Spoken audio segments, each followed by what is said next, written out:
A ribbon cutting that was years in the making at Minuteman High School will take you to the celebration of what is clearly a marvel of 21st century architecture. More fallout from the vaping crisis sweeping the country, and Arlington high schoolers are not exempt. Is there a solution to this growing concern? How do you know if you purchased the right car safety seat for your child? And is it installed properly? Arlington police are standing by to help. We'll tell you how. And we talk to football royalty, Upton Bell, whose parents literally saved the National Football League. Upton's father also helped other major pro sports as well. And it all began with a eureka moment during a miserable 1,000-mile train ride home. From McLennan Park to Spy Pond, from Poets Corner to the Mystic River, we have Arlington covered. We're your neighbors, a friend you can turn to. This is ACMi News. It was a long time coming, but it was most definitely worth the wait. Hello, I'm Eleni Kaminas. And I'm Tyler Valancourt. The ribbon was officially cut last week, welcoming students to the brand new $145 million state-of-the-art Minuteman High School in Lexington. The school opened last month and currently houses 143 Arlington students. It features an outdoor patio area to accommodate more than 20 people at a time, a bakery sales outlet, and a beautifully laid out restaurant cafe facility. School leaders say the transition from the old building to the new one has been nearly flawless. The new 260,000 square foot structure was completed late in the summer and is home to around 600 area students. State and local dignitaries, school leaders, and of course students met in the new building to celebrate a milestone that was years in the making. So many things have had to happen to bring this to you. Many hands and minds and hearts. We're able to stay focused on our purpose, and that purpose was to give you, my students and my teachers, educators, and staff, to give you a place to learn and grow together. A place that honors collaboration, in fact, encourages collaboration by its very design.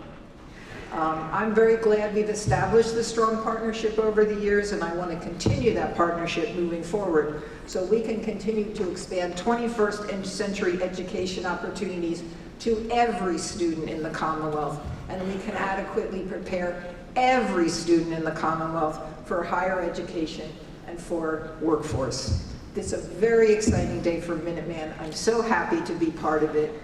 You have no idea how excited I am to be here today. I am so passionate and so committed about your school. I lived through the struggles of trying to coordinate a multi-community process. Oh my, it was unbelievable. And I said from the very beginning that there would be people who thought that they weren't interested in a Minuteman school that would be pounding down the doors to get in when we were finished. And I was right, and I am so thrilled that all of you have showed such a commitment to this project and to this school. The old Minuteman Votech High School is scheduled to be demolished next spring and replaced with athletic fields. Vaping injuries and deaths nationwide are intensifying. Now a Massachusetts woman has fallen victim. The State Department of Public Health says a woman in her 60s died from a lung illness linked to vaping. This comes after the state banned the sales of all vaping products just a few weeks ago. The CDC is trying to pinpoint the exact cause of more than 1,000 injuries and 18 deaths from vaping nicotine and THC, an outbreak that began in the summer. As ACMi News reported, a survey of Arlington high schoolers taken before this vaping scare showed a nearly threefold increase in the number of teens who regularly vape over the past 2 years. At a recent school committee meeting, school counselors in the Arlington Youth Health and Safety Coalition said they are educating kids on vaping now, even as early as the 4th grade. I think what we're trying to do is we're trying to have a culture shift here in the school and raise awareness of the fact that these products aren't regulated, that these young people are being treated as guinea pigs for a very greedy industry that has no regard for their health, and that is a message that's resonating with some of them. The school district is holding a forum on vaping to educate parents on this growing concern. The vaping alarm has rung, features 2 pediatricians who are experts in vaping and tobacco use. It'll be held October 16th, 7 to 9 p.m. at the Ottoson Middle School cafeteria. AntiSemitic graffiti is discovered at the Ottoson Middle School late last week. and the school has taken action, although what that was is unknown. In a statement this week to reporters, Superintendent Kathleen Bodie said anti-Semitic graffiti and a meme were found, and that the anti-Semitic graffiti was not a Nazi symbol. School officials won't disclose anything about the students involved or what the consequences will be, but stress they've talked to all students on the harms of hate speech and how they can learn from this incident. You may recall, hate speech graffiti was found in a school restroom at Thompson Elementary last year. No suspects were caught reportedly in that case, but parents stepped up to clear up the graffiti. School parents, Arlington Police, and the Town Human Rights Commission were notified about the Audison incident.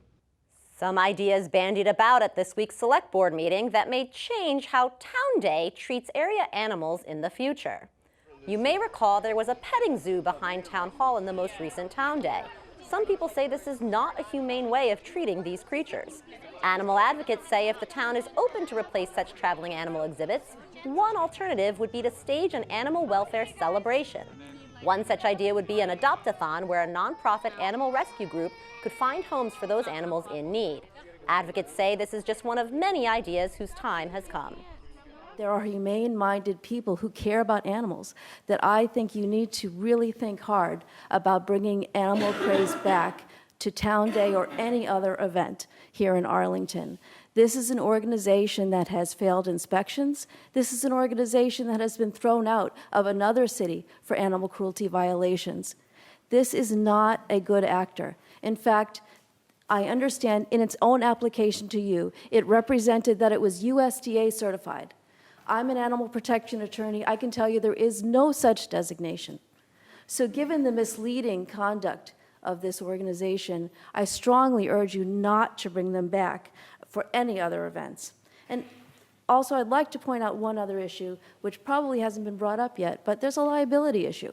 If someone is hurt by one of these animals or in interaction with one of these employees, who some of whom have been discharged for misconduct according to the record, there's liability that will be part of the Arlington, come into our neighborhood, will have legal expenses, embarrassment, and this is not something we want.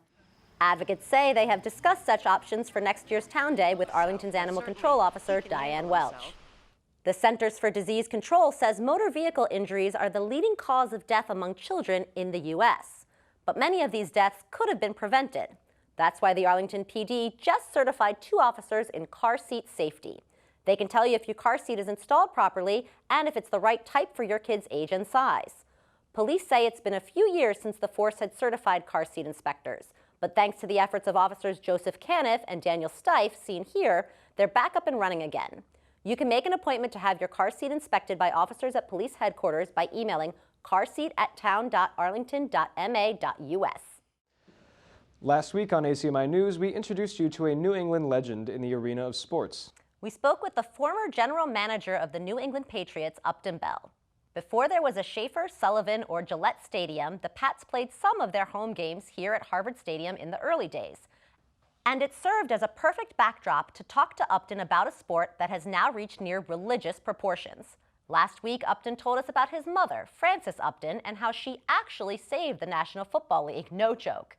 Many sports historians say Frances should be the first woman inducted into the NFL Hall of Fame in Canton, Ohio. You can watch that story from last week on our website, acmi.tv. Frances believed in her once down-and-out husband, Bert Bell. Her vision was perfect. That's because Bert became an Ivy League football star, college football coach, and owner of not one, but 2 NFL teams, the Pittsburgh Steelers and the Philadelphia Eagles. After all that football experience, Bert Bell went on to become the 2nd commissioner of the National Football League.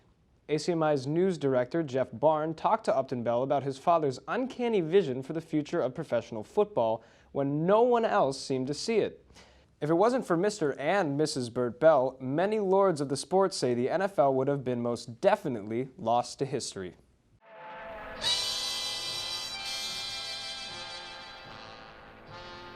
In 1933, Bert Bell felt dejected. Bell was the new owner of the lowly Philadelphia Eagles, a team he purchased that same year for $2,500, money borrowed from his wife Frances, a successful star of Broadway and Hollywood. The hapless Eagles needed a potential headliner on the field if they stood any chance of successfully competing against the big money powerhouse teams. Teams like the Bears, Packers, Giants, and Redskins. Teams who frequently attracted the most talented college stars. Bust it. Let's go, spend it. Make it count, let's go. Bert Bell knew just what his Philadelphia Eagles needed. Stanley Koska, a 6-foot, 220-pound, cocky, hard-charging linebacker and fullback from the University of Minnesota, who Bell thought could help deliver a championship to his beloved city. Bell traveled more than 1,100 miles from Philadelphia to Minnesota to meet with Koska, sincerely hoping to return home with an ironclad deal. But Koska kept stalling the frustrated Eagles owner. Bert Bell soon realized he was simply being used as leverage by a cheeky athlete for a better arrangement with a mightier team with deeper pockets. He went out there and the guy, kept screwing him. He kept saying, I'm on the phone to the Giants, they'll give me more, this and that. And he said, I learned my problem is that we can't afford to compete with the other teams in the league. A team would send me a wire and say they'd give me $3,500.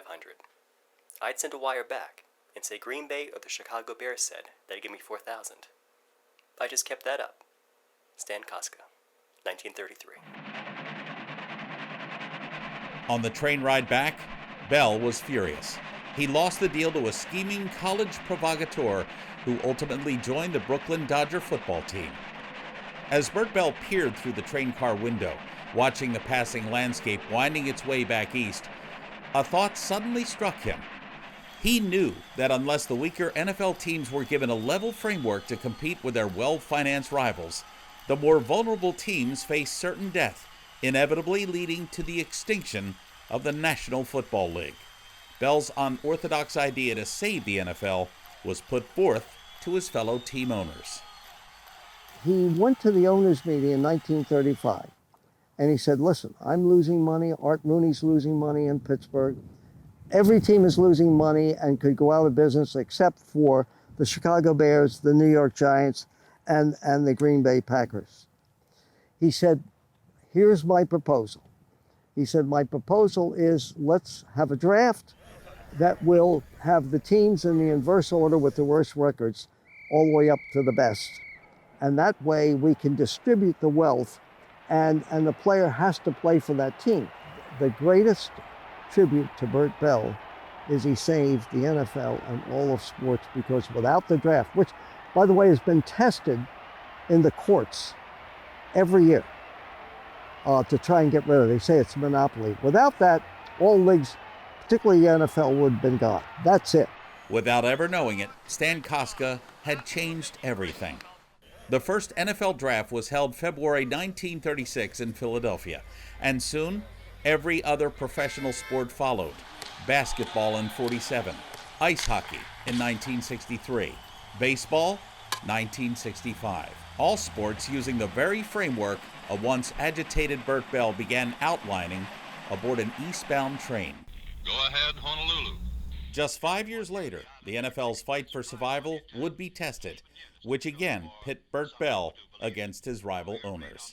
I'll repeat that. President Roosevelt says that the Japanese have attacked Pearl Harbor in Hawaii from the air. After Pearl Harbor, nearly 1,000 NFL players suspended their careers to fight in a worldwide conflict covering Europe and the South Pacific. NFL owners panicked to stay afloat and recommended suspending the games until the war ended.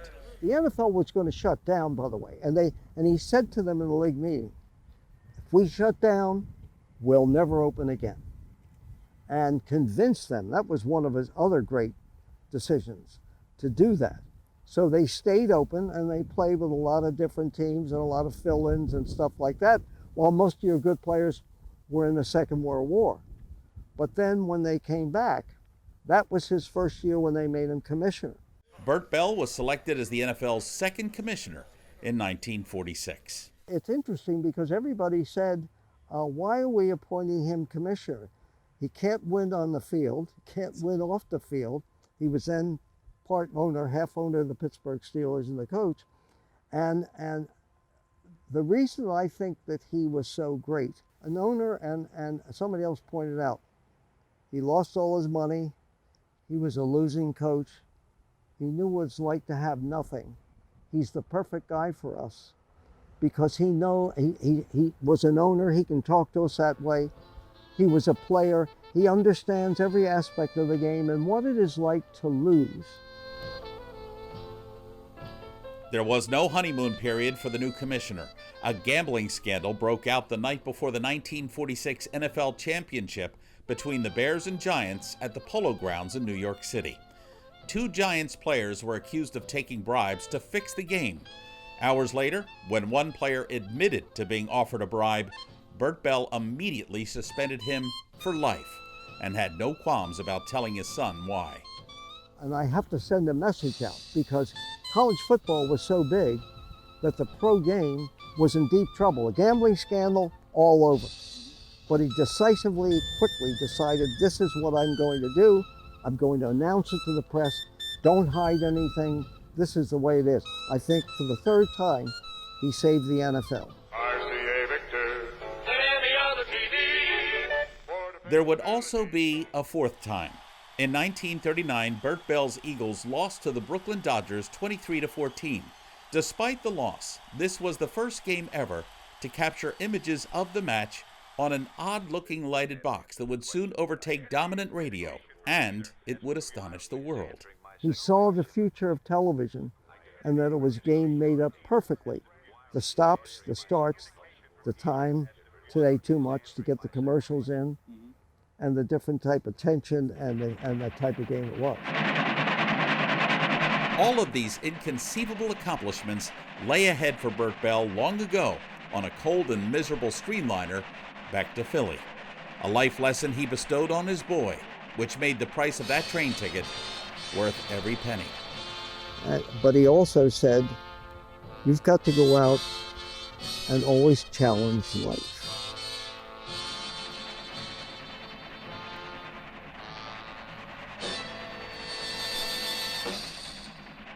For ACMi News, I'm Jeff Barnes. We want to thank our members, volunteers, and interns here at ACMi for their hard work in telling this remarkable story. And a special thank you to Michael Armanius for introducing us to Upton Bell. It's time for a good old-fashioned flushing. Yep, all of us know a good pipe flushing is good for the soul and for the town. Arlington crews are gushing with pride, taking care of our underground infrastructure. It benefits all Arlington's residents, maybe a bit inconvenient for the canines, however. And as fall gets a bit chillier, the trees get a bit more colorful. Greens, yellows, brilliant reds, Ponderscope and Sports are straight ahead when we come back. If you see news happening in your area and you have a smartphone, you can see it, shoot it, send it. Make sure to hold your phone horizontally and send us your video. Or share your video with us on Facebook, Instagram, and Twitter. Just look for ACMi News. What to expect when you're expecting a teenager. Hey guys, today we're talking about how to wake up your teen, and this works literally every time.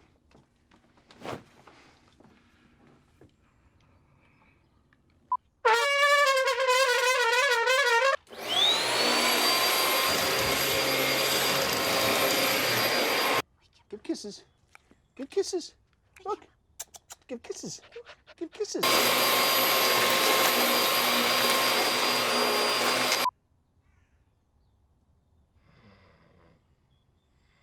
You heard how loud that was. I know, I through that. heard. It wasn't you. Yeah. It was the... Is that bacon? You don't have to know it all to be a perfect parent. Thousands of teens in foster care will love you just the same. Bacon. It's time for Arlington's annual pipe cleaning to maintain the town's water quality and infrastructure. The Department of Public Works is now in the midst of closing off streets and opening targeted fire hydrants. Crews will then flush water mains from Arlington Center to Cambridge and check all targeted valves. Hydrant flushing is set to take place Monday through Saturday between 3 p.m. and 11 p.m. Residents may see brief water service disruptions and possibly discolored or rusty water. DPW officials say this is perfectly safe. Simply run the water until the discoloration disappears. The possibilities for some serious fall leaf peeping is underway in Arlington. You can see the beginning flecks of orange and reds making its way into the fall foliage. The perfect time for leaf peepers to peep is from late September through October. The National Arbor Day Foundation says New England's red maples will turn a brilliant red, thus its name, and even a deep yellow this time of year. Maybe we'll see the brilliant colors well into the month of November. If you've been putting in too many hours at work or shuttered inside watching TV, a warning. You have maybe 5 more weeks to step back and soak in nature's autumnal masterpiece. Now that we're well into the month of October, there are many events taking place at Arlington High School. And among the exciting activities, football. What else? Believe it or not, there's plenty else. Let's go to ACMi's Studio B for the latest Ponderscope and sports action. Welcome to the Ponderscope, your Arlington High School news, updates, and more. On October 16th, Arlington High School will be holding its annual Club Day. Club Day is a chance for new students to learn about all of the amazing club offerings at Arlington High and for new clubs to announce themselves to the student body. Get ready. AHS students, guidance college visits are in full swing. Various universities will be visiting throughout the upcoming months. Check the Daily Post for a comprehensive list, and if any pique your interest, talk to your guidance counselor. ACMi was there to cover Senior Parent Night. If you missed it, visit ACMi's YouTube channel to find the full coverage and learn everything you need to know about applying to college. Community Ed is offering paid after-school and evening positions as culinary and tech assistants.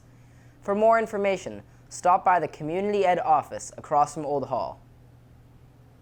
Registration for all winter sports is now open. This year, AHS will be offering basketball, cheer, gymnastics, ice hockey, indoor track, swimming, and wrestling.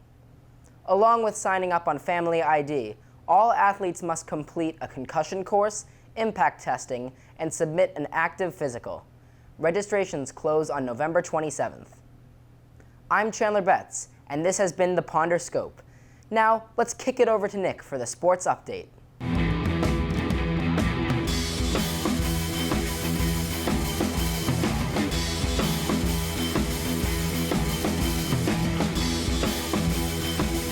Welcome back, Arlington sports fans. As we get deeper into the fall season, our sports teams are getting closer and closer to clinching playoff spots. Last week, boys soccer lost another tough game 1-0 against Reading, but they bounced back with an emotional 4-0 win against Wilmington later in the week. And they stayed consistent with a 1-0 win over Burlington, thanks to senior Nirvan Patel-Massini's amazing goal. Oh, what a ball in from Dolan. And that's Declan Dolan. Back to Patel-Massini, stays over. He's scored! Patel-Massini from David Gaitis. Beautiful. Gaitis. And that play all started with Declan Dolan with the beautiful cross into Gaitis. Plays it right into the middle. Nirvan Patel-Massini, he's not going to miss that one. Girls soccer beat Wilmington 1-0, clinching a playoff spot. Then they kept their foot on the gas by beating Burlington 4-0. Maggie tries to send it to Rafi. Rafi might come out with it. She does. Rafi's looking. Rafi turns around. Rafi shoots. And a goal!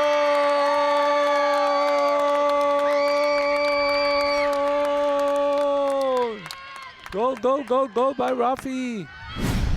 Football lost to Lexington 56-27 last Friday. And they look to bounce back this Friday the 11th in Reading. And they'll be back home next Friday the 18th against Belmont. And now, we look ahead to some more of next week's matchups. Boys soccer takes the field on Monday the 14th at Woburn, where they look to get the 2 wins they need to clinch a playoff spot. Girls soccer plays Woburn at home this Monday at 12. That's it for this week's sports update.